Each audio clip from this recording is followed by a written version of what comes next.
Aunty, கல்யாணம் நடக்கலன்னா என்ன நடக்கும்னு நினைச்சோமோ அது சரியாதான் நடந்திருக்கு.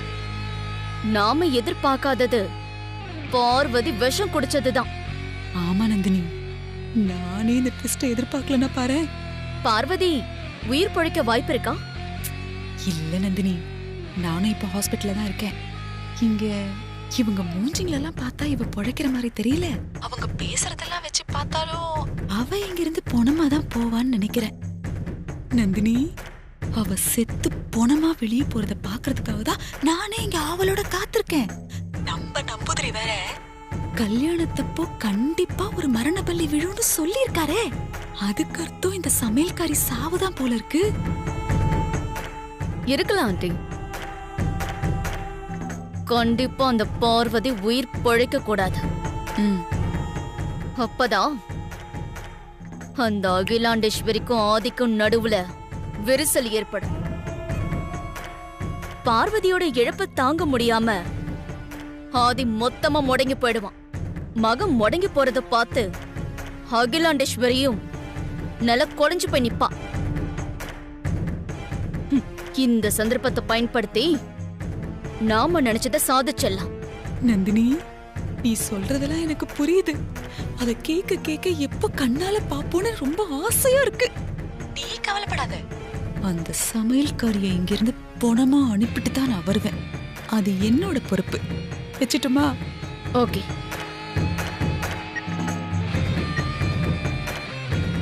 இன்னும் இழுத்துக்கிட்டு இருக்கா? எப்ப இவ சாவா? சொட்டு புட்டுன்னு எடுத்து போட்டு வேலையை பார்க்கலான்னு பார்த்தா எல்லாம் ஒப்பாரி வைக்கிறதெல்லாம் பார்க்க வேண்டியதா இருக்கு.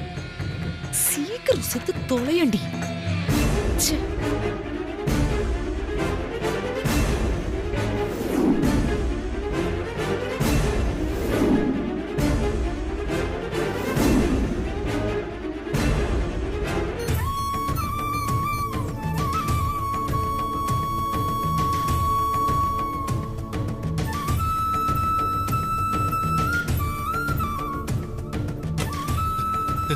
என் பொண்ணு கண்ணு முடிச்சிட்டாளா?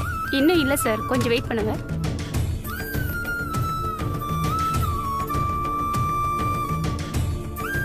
டாக்டர் கொடுத்த டைம் முடிஞ்சு போச்சு.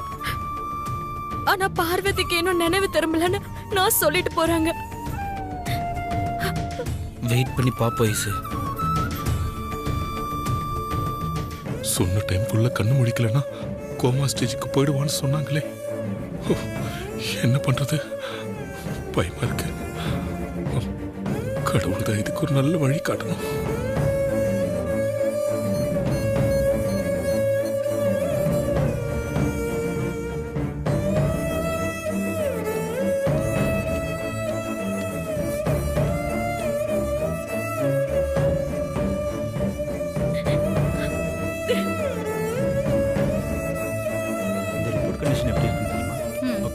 வாங்க மிஸ்டர் ஆதி, உங்க ஒய்ஃபோட ரிப்போர்ட்டை தான் நாங்க பார்த்துட்டு இருக்கோம். 8 hours என்ன வெயிட் பண்ண சொன்னீங்க. நீங்க சொன்ன டைம் முடிஞ்சிருச்சு டாக்டர். ஆனா என் ஒய்ஃப் இன்னும் கண்ணு முழிக்கல. மிஸ்டர் ஆதித்யா, உங்க ஃபீலிங்ஸ் எங்களுக்கு புரியுது. அத பத்தி தான் நாங்க டிஸ்கஸ் பண்ணிட்டு இருக்கோம். கொஞ்சம் வெயிட் பண்ணி பார்ப்போம். எதுக்குங்க வெயிட் பண்ணோம்? இல்ல ஆதி சார், பிளட் சீக்கிரமா ரெக்கவர் ஆயிடும். பட் பிரெயின் அப்படி இல்ல. அதுக்கு கொஞ்சம் டைம் எடுத்து ஸ்லோவா தான் ரெக்கவர் ஆகும். அதனால கொஞ்சம் பொறுமையா இருங்க. சார், பார்வதி உங்களுக்கு பேஷண்ட் மட்டும்தான். அதனால தான் நீங்க பிளட் பிரெயின்னு பிரிச்சு பார்த்துட்டு என்ன பொறுமையா இருக்க சொல்றீங்க. என்னால் அப்படிலாம் பிரிச்சு பார்க்க முடியல. அவ என் உயிர். என் உயிர் எனக்கு திரும்ப வேணும். என்னால இதுக்கு மேல பொறுமையா இருக்க முடியாது. நீங்க என் ஒய்ஃபை டிஸ்சார்ஜ் பண்ணுங்க. நான் வேற ஹாஸ்பிட்டல் கூட்டு போறேன். இங்க பாருங்க ஆதி, நீங்க உங்க ஒய்ஃப் மேல வச்சிருக்கிற அஃபெக்ஷன் எங்களுக்கு புரியுது. பாய்சன் பிரெயின்ல அட்டாக் ஆனா அதை ரெக்கவர் பண்றதுக்கு என்ன ட்ரீட்மெண்ட் கொடுக்கணுமோ அதுக்கான பெஸ்ட் ட்ரீட்மெண்ட் தான் நாங்க கொடுத்துட்டு இருக்கோம். அப்ப நீங்க சொன்ன டைம்க்கு நேரம் ரெக்கவர் ஆயிருக்கணும். ஆனா அவ இன்னும் ரெக்கவர் ஆகலையே. இவர் இன்னும் வெயிட் பண்ண சொல்றாரு. மிஸ்டர் ஆதி, நாங்க டாக்டர்ஸ் தான், கடவுள் இல்ல. கரெக்ட் தான். ஆனா ஹாஸ்பிட்டலுக்கு வரவங்க உங்களை கடவுளா நினைச்சுதான் வராங்க. அவங்க நம்பிக்கையை நீங்க தான் காப்பாற்றணும். எனக்கு என் ஒய்ஃபை காப்பாற்றணும் டாக்டர். அவளை நான் வேற ஹாஸ்பிட்டல் கூட்டு போறேன். நீங்க டிஸ்சார்ஜ் பண்ணுங்க. நீங்க படிச்சவரு, உங்களுக்கு அதிகம் சொல்ல வேண்டியதில்ல. நீங்க இந்த முடிவுக்கு வந்துட்டா நிச்சயமா நாங்க உங்களுக்கு கோஆபரேட் பண்ண தயாரா இருக்கோம். நீங்க எந்த ஹாஸ்பிட்டல் கூட்டிட்டு போறீங்கன்னு சொல்லுங்க. உங்க வைஃப் பத்தின கேஸ் ஹிஸ்டரிய சம்பந்தப்பட்ட ஹாஸ்பிட்டலுக்கு மெயில் பண்ணிடுறோம். அதுக்கப்புறம் நீங்க டிஸ்சார்ஜ் பண்ணிக்கோங்க.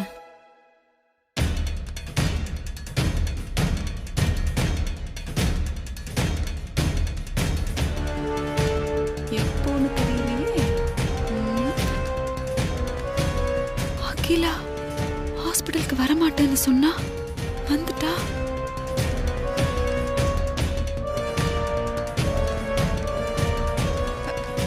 அக்கா அக்கா அக்கா அக்கா, நீங்க ஏங்க இங்க வந்தீங்க? என்னக்கா நீங்க? நான் தான் உங்களுக்கு பதிலா இங்க வந்திருக்கேன்ல. நீங்க போய் கேவலம் ஒரு சமையல்காரக்காக இங்க எல்லாம்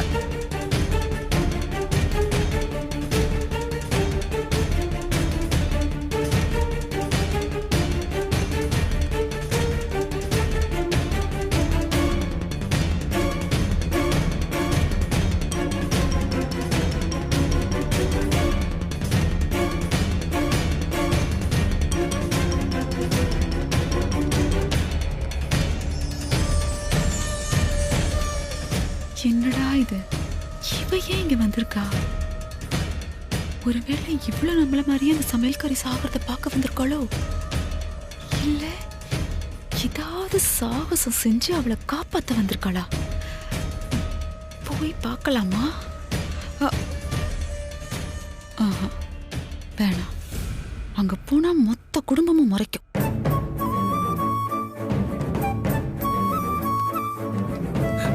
அம்மா,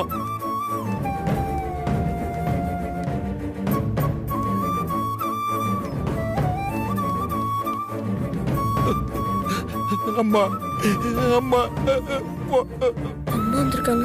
போய் நம்ம மாமா கிட்ட சொல்லலாம். டாக்டர் சொன்ன டைம் முடிஞ்சு போச்சு. ஆனா இன்னும் என் பொண்ணு கண்டுபிடிக்கலம்மா.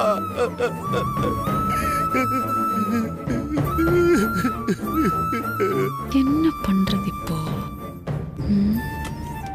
மாமா, மாமா, என்னடா? அகிலம்மா வந்திருக்காங்க மாமா. அம்மா வந்திருக்காங்களா? சரி வா, ஜஸ்ட்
எல்லாருக்கும் சிம்ம சொப்னமா இருக்கிற இந்த அகிலாண்டேஸ்வரிய அசைச்சு பார்த்துட்டு இங்க வந்து இப்படி அசைவில்லாம படுத்திருக்கியா பார்வதி? என் கண்ணு அசைவுல இருந்து என் மனசுக்குள்ள இருக்கிறத புரிஞ்சுக்கிட்டு நான் சொல்றதுக்கு முன்னாடியே அதை செஞ்சு முடிக்கிற என் மக ஆதி இன்னைக்கு முதல் தடவையா உனக்காக நான் சொன்னத தட்டி கழிச்சிருக்கான். ஆதியோட அம்மாவா, ஆதிக்கடவூர் அகிலாண்டேஸ்வரியா, நான் உன் மேல கோபமா இருக்கேன் பார்வதி.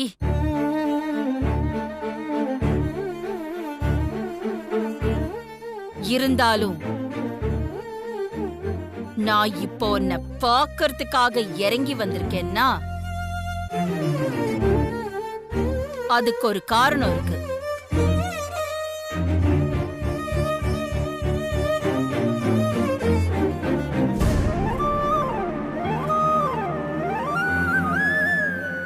ஆதி மேலையும் எனக்கு கோவம் இருக்கத்தான் செய்யுது. இருந்தாலும் இத்தனை வருஷத்துல எனக்கு இதுதாமா வேணும்னு என் ஆதி என்கிட்ட எதுக்குமே பிடிவாதம் பிடிச்சதில்ல.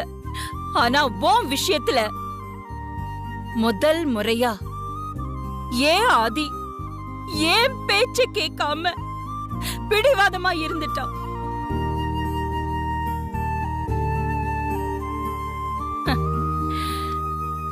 நீதான் அவன் சந்தோஷம்னு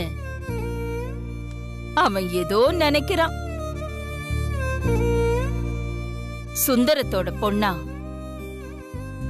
என் மேலையும் என் குடும்பத்து மேலையும் விசுவாசமுள்ள ஒரு பொண்ணா உன்னை எனக்கு ரொம்ப பிடிக்கும் பார்வதி. அதனாலதான் நான் உன்னை எங்க வீட்டு பொண்ணா நினைச்சு கல்யாணம் பண்ணி புருஷன் வீட்டுக்கு அனுப்பி வைக்கிறேன்னு உங்க அப்பாவுக்கு வாக்கு கொடுத்தேன். ஆனா நீ ஏன் வீட்டுக்கே மருமகளா வந்தா அதை என்னால எப்படி ஏத்துக்க முடியும் பார்வதி?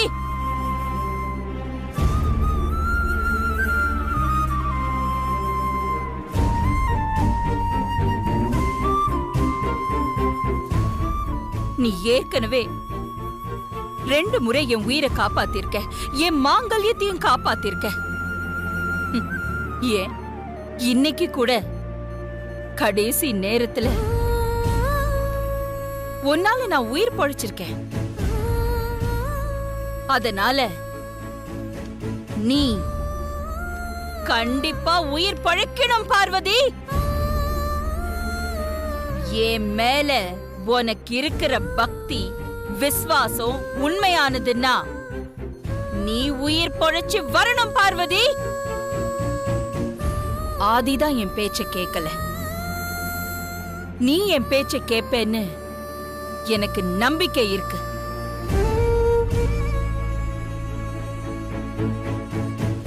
நீ எழுந்து வருவேங்கிற நம்பிக்கையோட நான் போறேன்.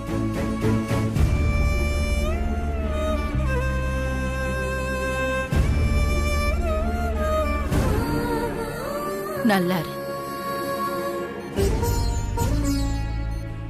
எப்பவுமே நல்லாரு.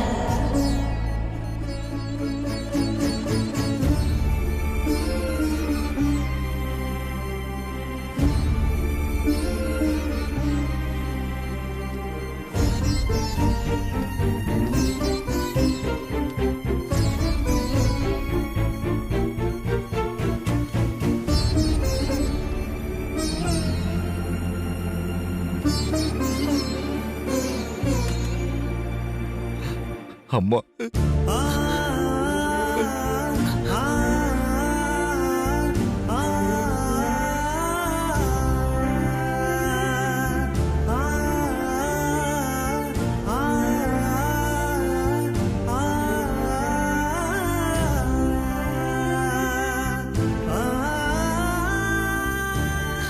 அழாத சுந்தரம், தைரியமா இரு.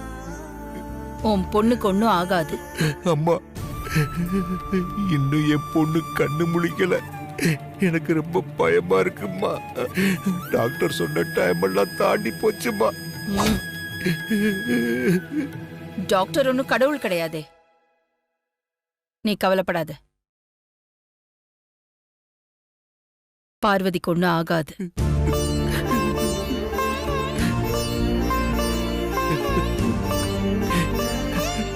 பொண்ணு படைச்சிடுவாளாமா. நான் சொல்றேன்ல,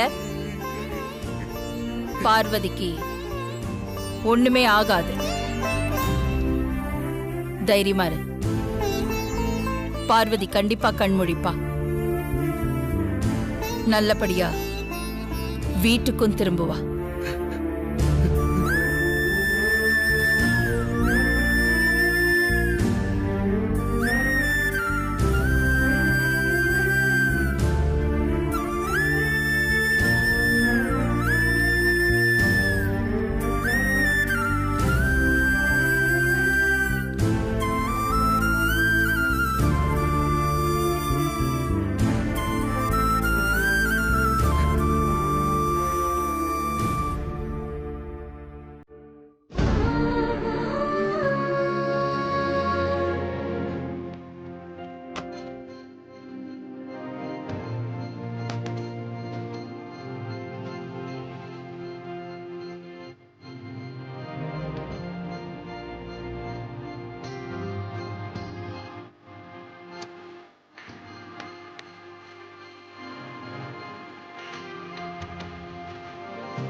ஏன்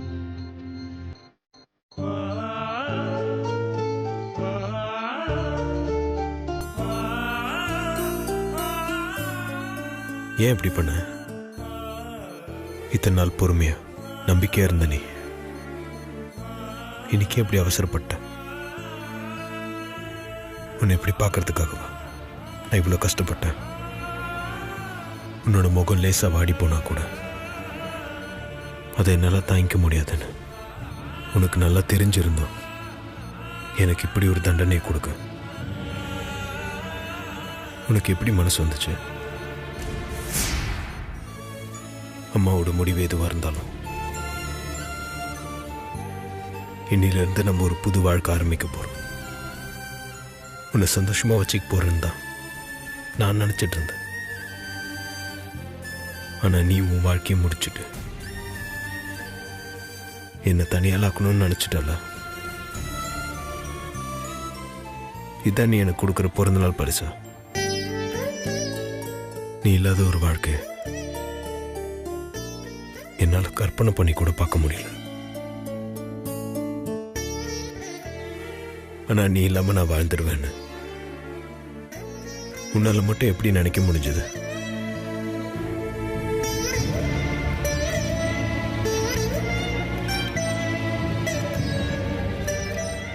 நம்ம 2 பேரும் ஒருத்தர் மேல ஒருத்தர் உயிரா இருக்கிறது மட்டும் உண்மையான காதல் இல்லை.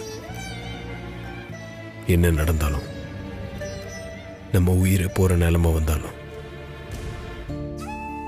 ஒருத்தரை விட்டு ஒருத்தர் பிரியாம வாழணும். அதான் உண்மையான காதல்.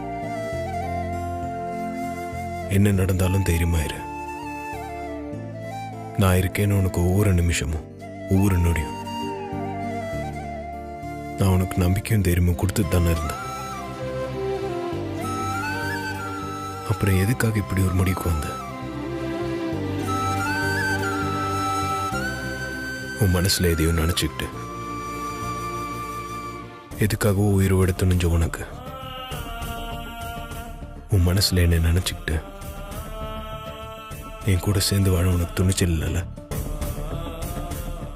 என் மேலேயும் நம்ம காதல் மேலேயும் நீ வச்சிருந்த நம்பிக்கை இவ்வளவுதானா? நம்ம காதல் மேல எனக்கு நம்பிக்கை இருக்கு. கண்டிப்பா அது நம்மள ஒண்ணு சேர்த்து வைக்கும். உனக்கு ஒன்றும் ஆகாது. இவ்வளோ நாளா நான் உன் கழுத்தில் கட்டின தாலியை மறைச்சு வச்சுக்கிட்டு பயந்து வாழ்ந்துட்டு இருந்தேன். இனி உனக்கு அப்படி ஒரு நிலைமை இல்லை பார்வதி. என்னோட மனைவியா நீ ஆசைப்பட்ட மாதிரி சந்தோஷமா வாழ போற. அதுக்கு நீ எந்திரிச்சு வரணும். நீ கண்டிப்பா வருவ. எனக்கு அந்த நம்பிக்கை இருக்கு.